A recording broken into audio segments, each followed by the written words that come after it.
স্রষ্টা বলেছেন, তুমি যাকেই আমার চেয়ে বেশি ভালোবাসবে আমি তাকেই তোমার কাছ থেকে দূরে নিয়ে যাব এবং তোমাকে একা করে রাখবো। তিনি আরো বলেছেন, কখনো বলবে না আমি তাকে ছাড়া বাঁচবো না, তবে আমি তাকে ছাড়াই তোমাকে বাঁচাবো এবং পেছনের অনুগত সব আবেগ কেড়ে নিয়ে তোমাকে দিব্যি সামনে নিয়ে যাব। তুমি কি দেখো না, ঋতুরাও বদলাতে থাকে, ছায়া দেওয়া গাছের পাতাও যায় শুকিয়ে, ধৈর্য হারিয়ে যায়, কিন্তু তোমার স্রষ্টা ধৈর্যশীল ও পরম দয়ালু। সেই ঝরে যাওয়া পাতার ডাল থেকেই আবার সবুজ পাতা গজায়।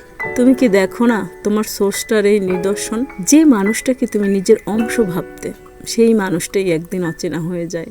তোমার মন ভেঙে যায়, এমনকি তোমার বন্ধু শত্রুতে পরিণত হয়, আবার শত্রু খানিক সময় পরে পরিণত হয় বন্ধুতে। যে মানুষটাকে নিজের জীবনের চেয়েও বেশি ভালোবাসতে, সেই প্রতারণা করে। তবে তুমি কেন স্রষ্টা বিমুখ হয়ে মানুষকে ভরসা করো? অদ্ভুত এই পৃথিবী, যখন তুমি ভাবো এটা হবে না কখনোই, কিন্তু পরক্ষণে সেটাই হয়। এটাই হবার নয় কি?